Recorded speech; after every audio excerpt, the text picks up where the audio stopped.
For this episode of Pack It or Pass It, I wanted to read the 3 books that were kind of kept from my read 20 pages. So I'm going to be reading The Cloisters, Hotel Nantucket, and The Long Way Home. But then I also thought that I would draw 2 books from the TBR jar. I thought it would be fun to pull a couple of books, and that way we are moving along with these books that are on my physical TBR, and we can decide if we are going to be packing them or passing them. Where is the jar? Where's my little jar? Where's my little jar? This is strange. Okay, what do we have in here? Stranger in a Strange Land is coming up. Gin Bada Shantaport. I did try to go through here and pull out books that I had already read, and then I got about halfway through and I was like, I'm not doing this. And all the books that need to be in here are not in here. I need to go back and print ones that I've gotten this year, and I haven't done that yet. But these 7 are from the Read the First 20 Pages blog, where I decided that I'm not going to keep the books. So these are those 7. And this one is the Gin Bada Shantaport, which I DNF'd. So I'm not sure, do I just throw these away? Do I put them in the other jar, like my red jar? You tell me. Do we throw these away? Do we make another jar? It feels kind of stupid to make a DNF jar, huh?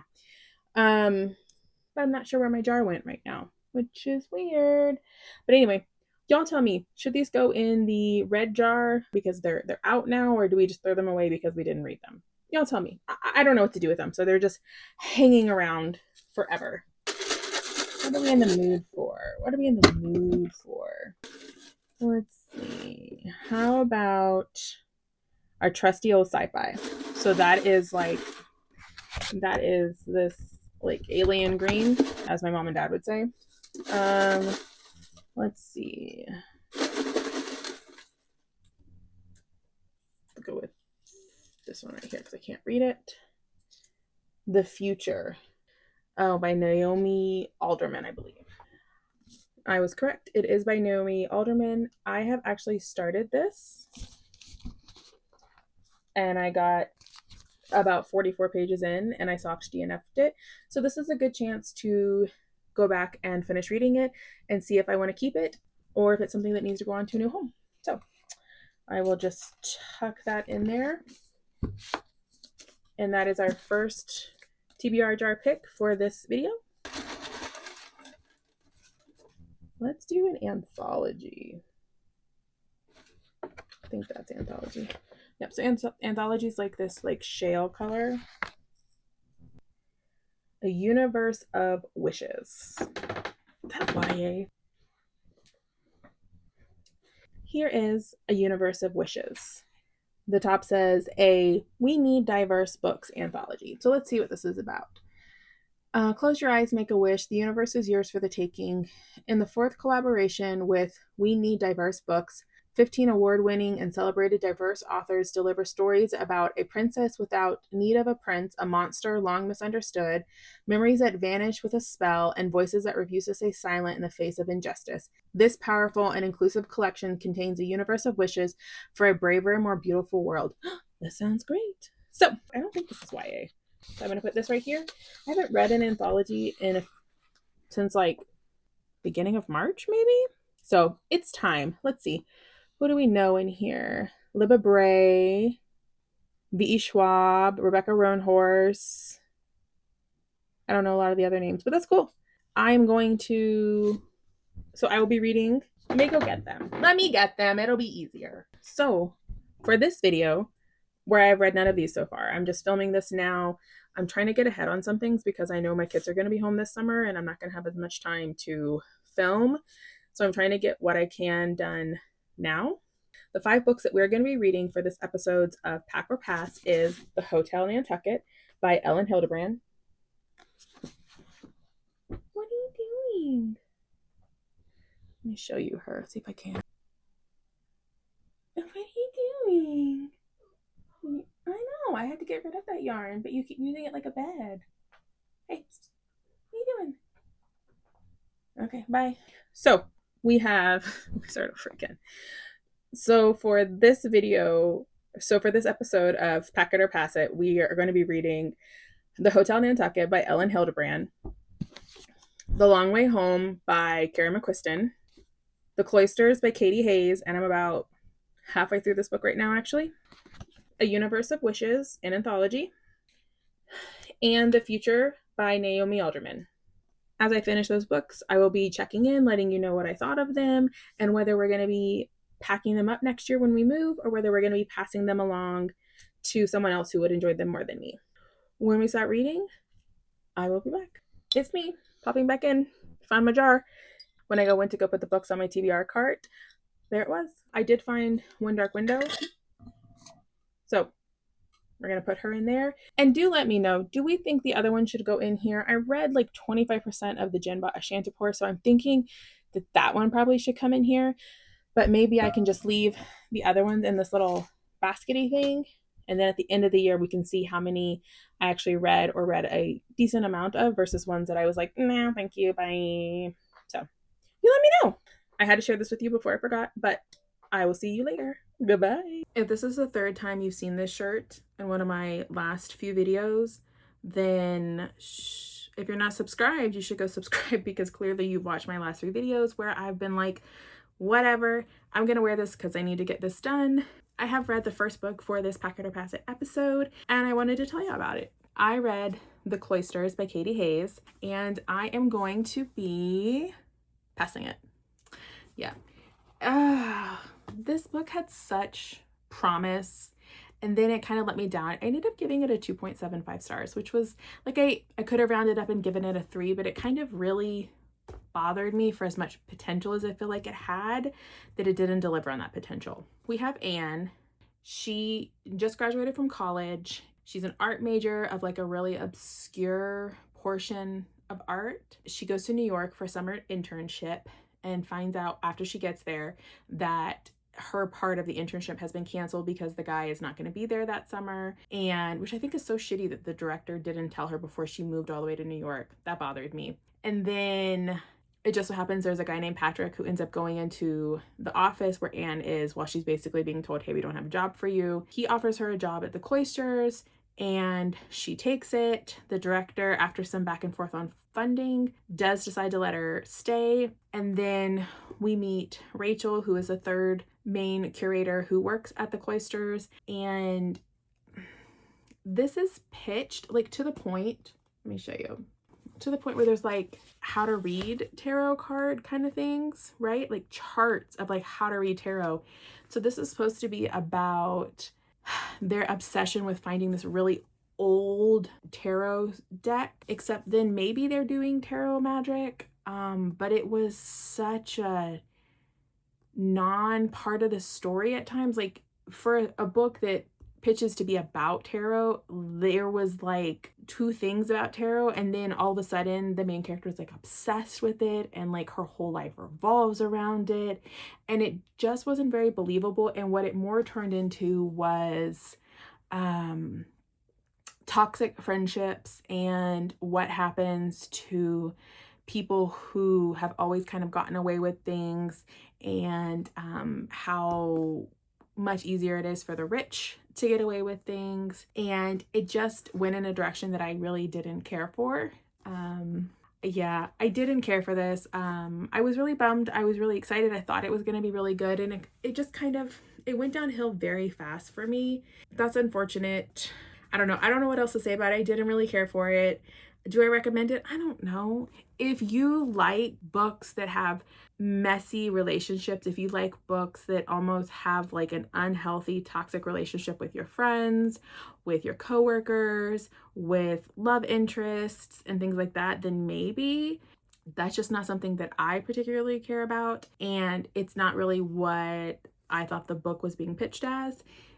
Don't go into this expecting like lots of interesting intersections of tarot and history. Like I really thought we were going to get more of that, and it's just like, here are the cards, and overnight Anne goes from not knowing anything about tarot to like reading the cards and basing whole different perspectives of her life on how the cards were read. Just, I don't know, it didn't sit well with me. I didn't love something that was revealed at the end.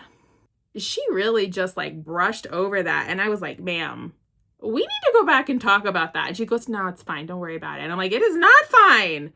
But Katy was like, no, it's fine, don't worry about it. So I didn't care for it. 2.75 stars. I will be passing it, which is great because I read it now. I know that it's not something that I want to keep, and that's the whole point of the video, right? Cool. I still have to read The Long Way Home and The Hotel Nantucket. I have both of those, and I will be reading those in the next week or so. And then one of my TBR jar pulls, A Universe of Wishes.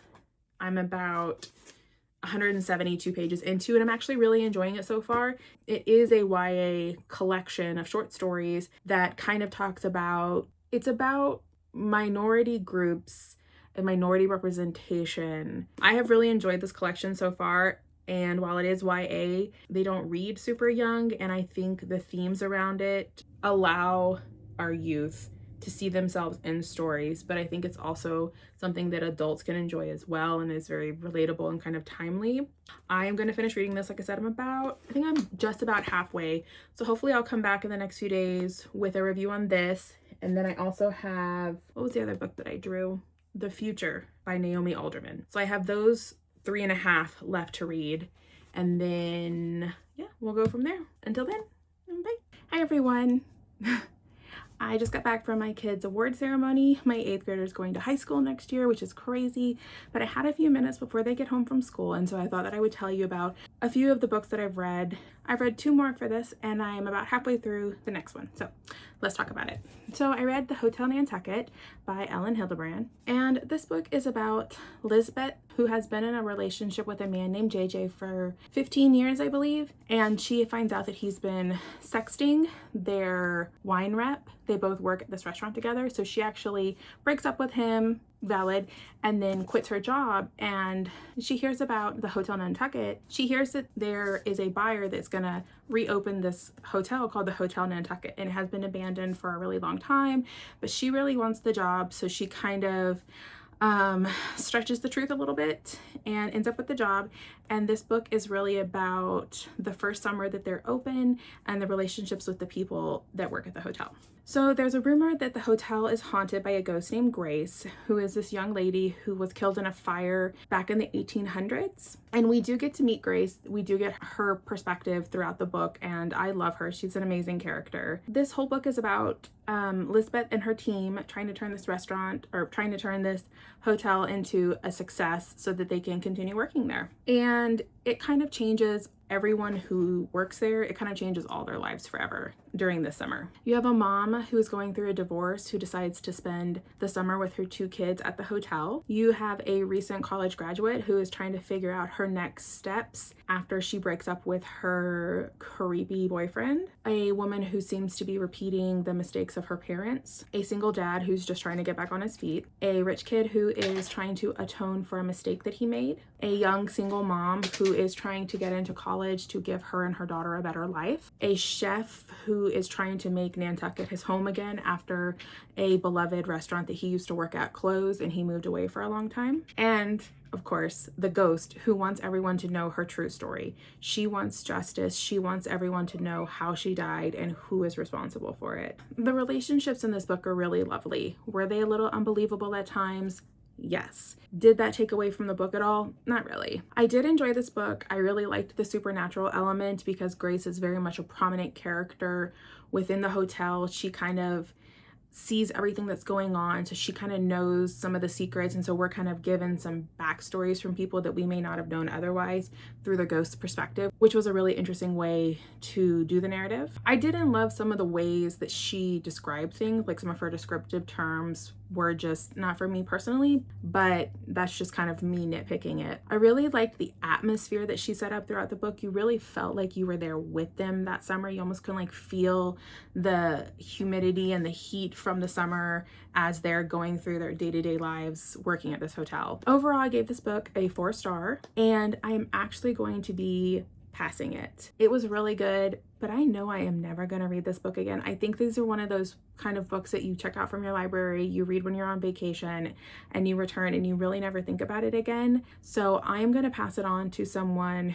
who would read this book over and over again. So nothing against the book, absolutely not. It's just I know I'm not going to read it again, and it doesn't make sense to keep it if I'm never going to read it again. But I do recommend it, especially summer vibes. Like if you need a book to read, you know, beachside, poolside this summer, this is an excellent book for that. It definitely gives you those summer vibes. And with that, that is all I have to say about The Hotel Nantucket by Elin Hilderbrand.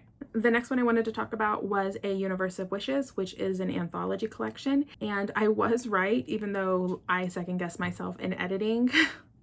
This is a YA short story collection. But there are so many of them that you could read in here that you can age up the characters and the story still stands true. So it doesn't feel as much like a YA book because it does mention their age at times, but the subjects and the topics that are going on in here feel very much like adult topics and problems.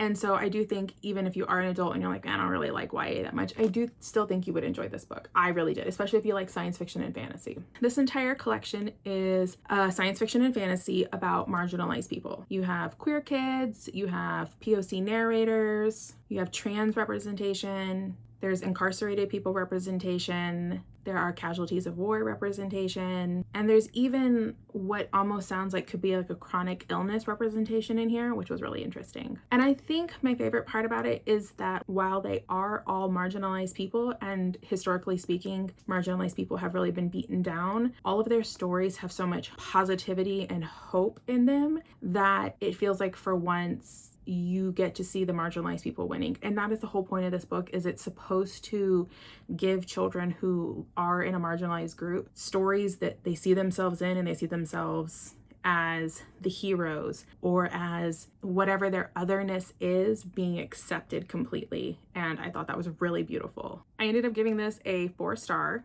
I ended up giving 4 stories in there a 5-star. I think the lowest rating I gave was a 3, but there were only a couple of those. And all the rest were either 4 or 4.5 stars. So it was a very solid collection of short stories. I think that if you are part of a marginalized community, if you love someone who is in a marginalized community or is part of a marginalized community, if you want to understand more about marginalized communities and a positive way to see representation for them, then I really recommend picking up this book. I really enjoyed this book.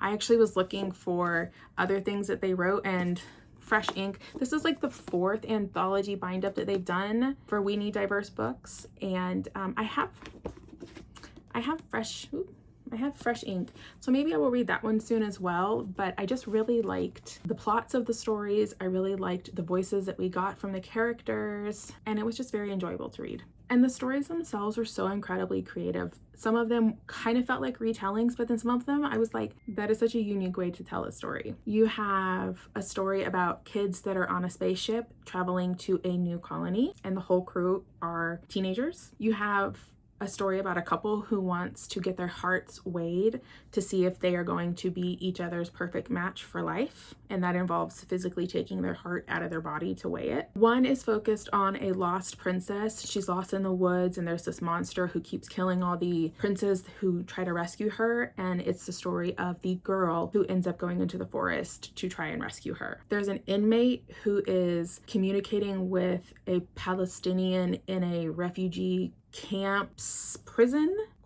They're communicating through supernatural means, which was really interesting. There's a story about 2 thieves who are fighting for relics of a land that they no longer know, that because they were not able to be raised on their native land, but it's land that they know in their soul. There's even a girl who is appealing to the king and queen of like a neighboring kingdom for protection for her mothers and other people like her mothers from discrimination and forced remarriages in her village. I find it hard sometimes to talk about a short story collection because you don't necessarily want to individually talk about each story, and because these are so vastly different at times, it's hard to talk about the themes and things like that.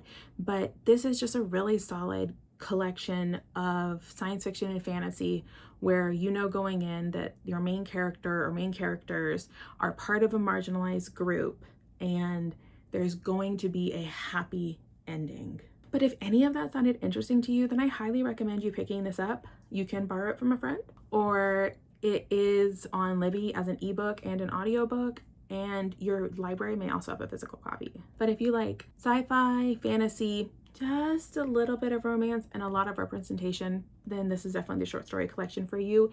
And I gave it a 4-star overall, just averaging all the stories together. It was like a 4.17, so I went with a 4-star.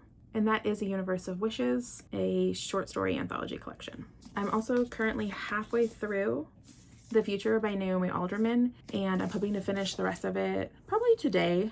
I think I'll probably finish it today. And then the only thing I have left after this one is The Long Way Home by Katy McQuestion, and I will read this once I'm done with this, and then we can get this video wrapped up. So probably, hopefully I'll get this done by early next week, and maybe I can find some time, even though my kids are going to be home, to get the last couple reviewed and then get this up to y'all.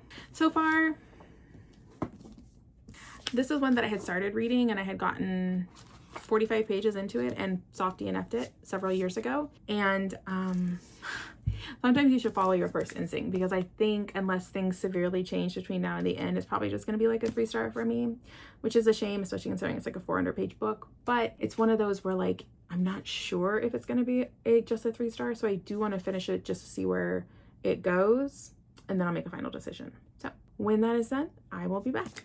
Bye. Hi again. I finally finished the last 2 books for this video, and so I wanted to talk to you about them real quick so that we can get this wrapped up. This one, I think I was halfway through when I talked to y'all. Stacey, come here. Come here. So I think I was halfway through this when I last updated this video, and I told you that I was going to have to kind of read the rest of it to see what I thought of it, to see if it was going to be, you know, just a 3-star, which was kind of the vibe I was getting at the time, or if it was going to be something more. And I can now confidently say that this was a 3-star book for me. It didn't really get any better. Okay, so the premise is you have a couple of different points of view. You have the point of view of like this executive assistant, and she's kind of working behind the scenes to try to enact some changes in the company. And then you have the executive himself, but then you also have, what was her name?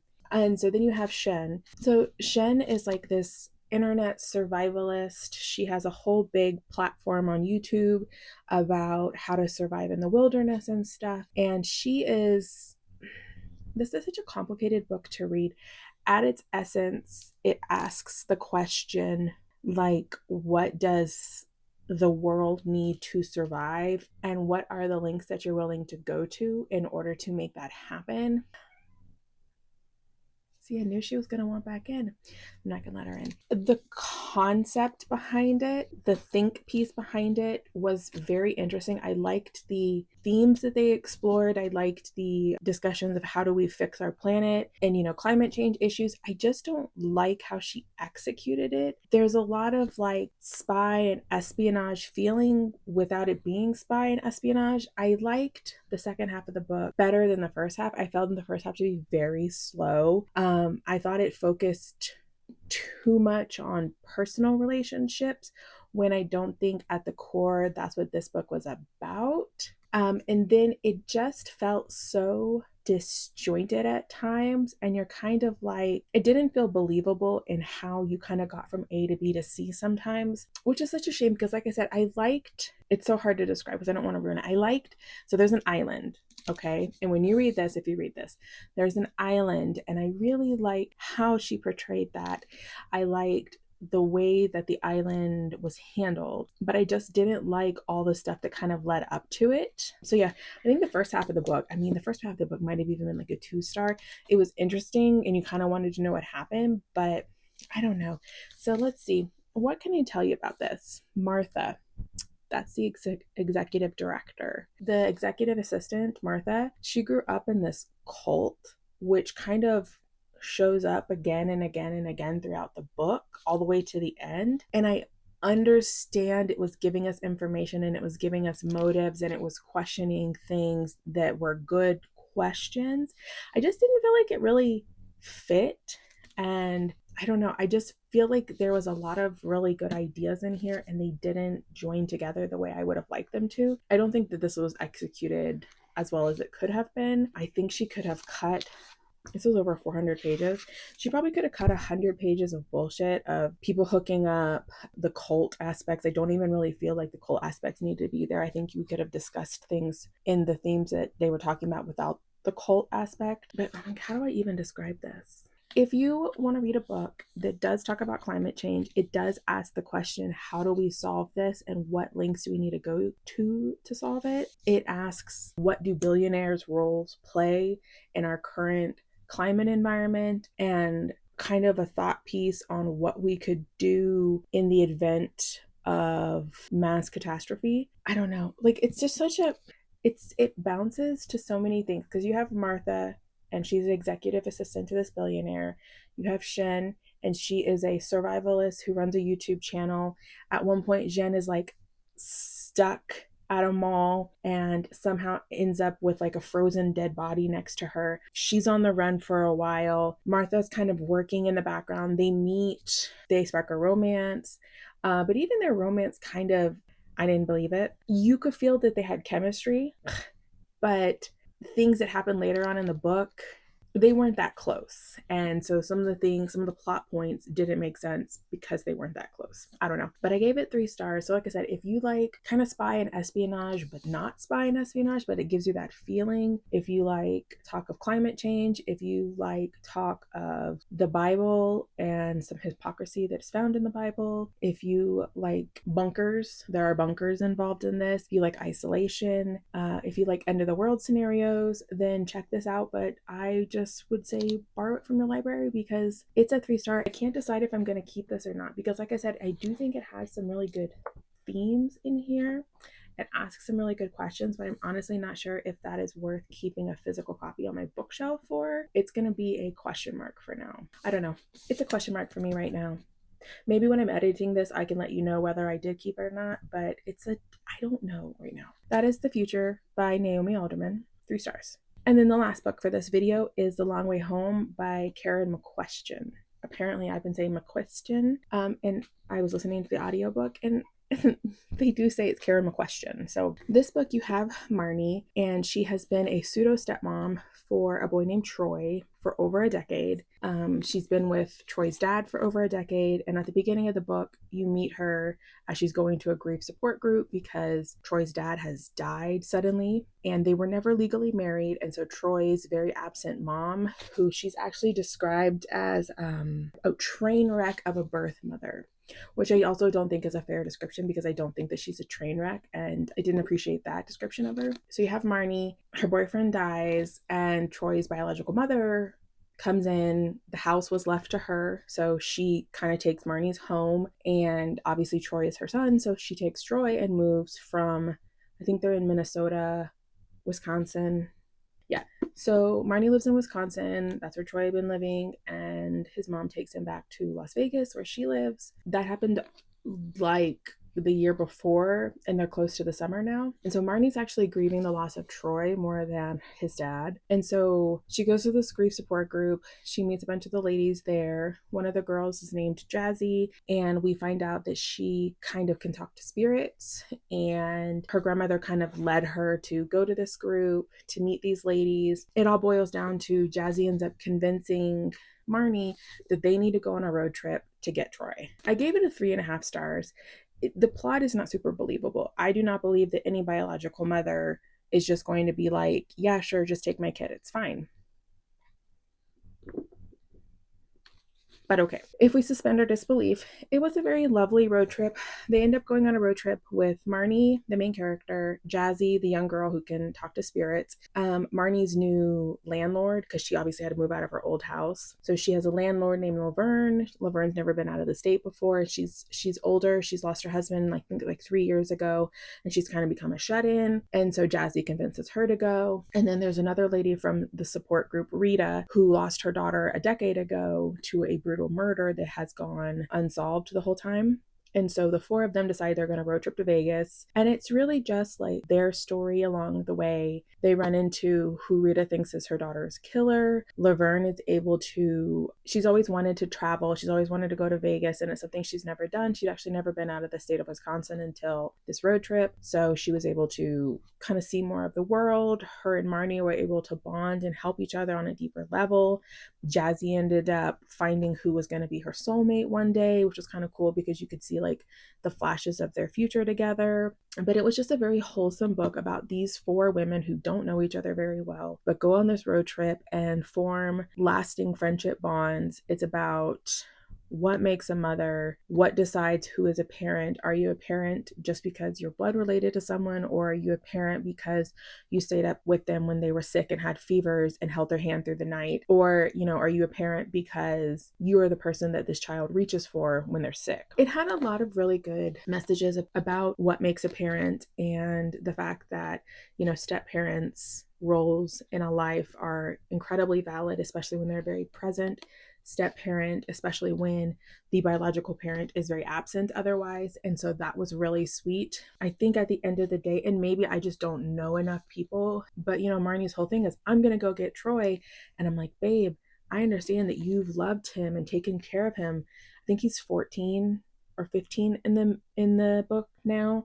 So she took care of him for like 2/3 of his life. And I get that, because I think she started off as his kindergarten teacher. She's a teacher. It was wild that Marnie thought she was just going to go down there and tell his mom he should be with me. And then his mom was going to be like, okie dokie. And I also didn't like that they qualified his mom as very flighty, because we do meet her and she seems very sincere. She is very motivated by her job. She's very driven. She is very career focused. And I think that probably would have been a better descriptor. I do think that Troy's dad made her out to be something worse than she was. The ending was sweet. Everything was wrapped up in like a nice, neat little bow. It was a 3.5 star. I enjoyed reading it. I'm going to be passing it. I do not need to keep this on my shelf, but it was an enjoyable story.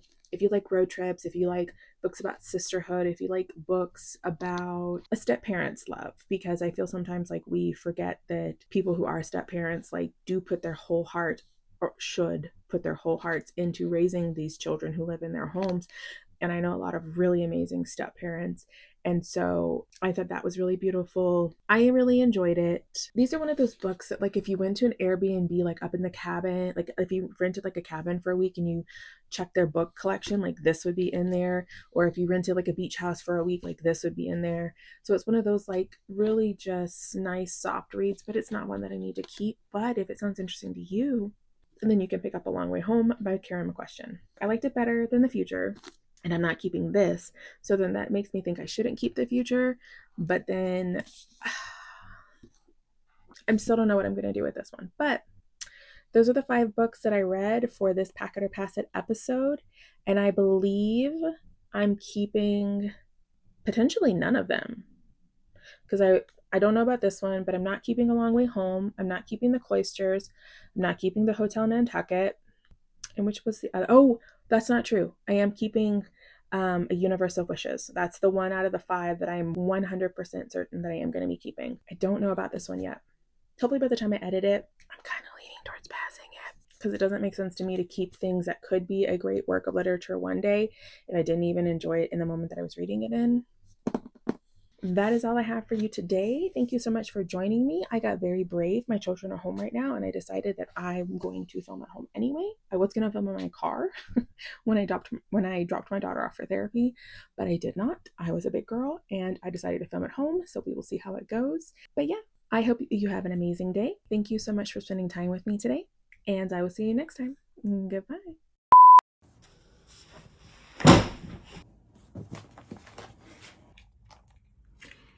It died. That's fine.